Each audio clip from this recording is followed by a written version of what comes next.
We have proven. దానికి YCP నుంచి సమాధానం అడుగుతాం. జుప్పుడు గారు మాటలు కాదు చేతల్లో ఉండాలి. నెంబర్ 1. రెండు, ఎంపవర్మెంట్ చేయాలి, కేవలం ఏదో పైసలు ఇచ్చి బట్టలు నొక్కడం కాదు అన్నది మీ ప్రత్యర్థుల ప్రశ్న. ఓ విగ్రహం పెడితే ఓకే రైట్, కానీ విగ్రహం కాదు కదా ఇక్కడ. వారి ఆశయాల్ని మనం ఏ మేరకు గౌరవిస్తున్నాం, వారి ఆశయ సాధన కోసం ఏ మేరకు మనం ప్రయత్నిస్తాం, ఇది కదా ఆలోచించాలంటున్నారు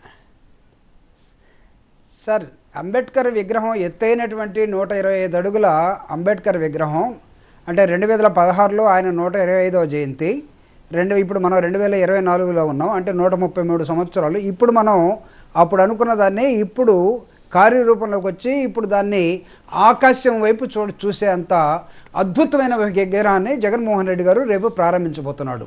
అయితే మీరు ఇందాక ఒక మాట అన్నారు శివశంకర్ గారు, విగ్రహాలు కాకుండా ఆయన ఆలోచన విధానాలు అంటే అంబేద్కర్ ఆలోచన విధానాన్ని వంట పట్టించుకున్నటువంటి జగన్మోహన్ రెడ్డి గారు ఈ సామాజికంగా ఉన్నటువంటి అనేకమైన వర్గాల్ని పైకి తీసుకురావడం కోసం ఎంపవర్మెంట్ మీన్స్ వాట్ అంటే డబ్బులు ఇవ్వకుండా ఎంపవర్మెంట్ జరుగుతుందని మీరు భావిస్తున్నారా?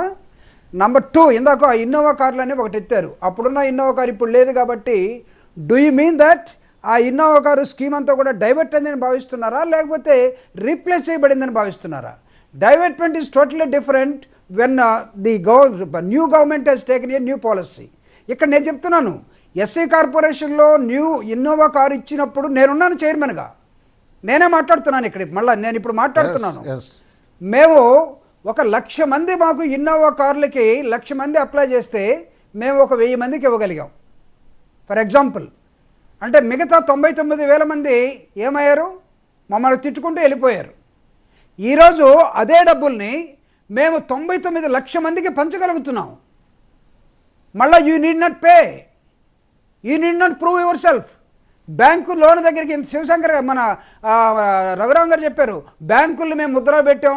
కమాన్ షో మీ ఒక ముద్రలోను 1 కోటి రూపాయలు ఒక జాతీయ బ్యాంకు ఒక ఎస్సీకో ఎస్టీకో ఎక్కడైనా ఇచ్చినటువంటి దాఖలాలు ఉంటే బ్యాంకులలో గేట్ల దగ్గరికి రానివ్వట్లేదండి వీళ్ళు లోన్ కట్టరని, షూరిటీ ఇవ్వాలని. షూరిటీ ఇచ్చేవాళ్ళు లేరు. మేము 2,000 కార్లు ఇస్తే 2,000 కార్లకి షూరిటీలు సొంత తమ్ముళ్ళు అన్నలు ఉద్యోగాల్లో ఉన్నా వీళ్ళకి ఇవ్వడానికి నిరాకరించారు. కొంతమందికి నేనే షూరిటీ ఇచ్చి తీసుకున్నాను. కొంతమంది లొంగిపోయినటువంటి లెఫ్టిస్టులకు అందరికి కూడా. ఇది ఎందుకు చెప్తున్నామంటే ఆ పార్టీ పాలసీ కొన్ని ఇద్దాం, ఈ పార్టీ పాలసీ కొన్ని కాకుండా అందరికి ఇద్దాం. దీంతో పాటుగా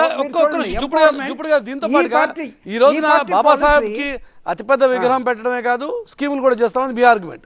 కానీ దీంతో పాటుగా రేపటి రోజున జరగబోతున్నటువంటి ఒక అతిపెద్ద కీలకమైనటువంటి కార్యక్రమం కులగణనకి సంబంధించిన వ్యవహారం. ఇది కేవలం బీసీలు లక్ష్యంగా పెట్టుకుని బీసీల అభ్యున్నత కోసమే చేస్తున్న కార్యక్రమంగా అధికార వైసీపీ చెప్తున్న సందర్భంలో మరి దాని ఇంపాక్ట్ ఈసారి ఎలా ఉండబోతోంది? ఇది కూడా రేపటి రోజున ఎన్నికల్లో కొంత ప్రభావం చూపించేటువంటి అంశంగా మారుతుందా?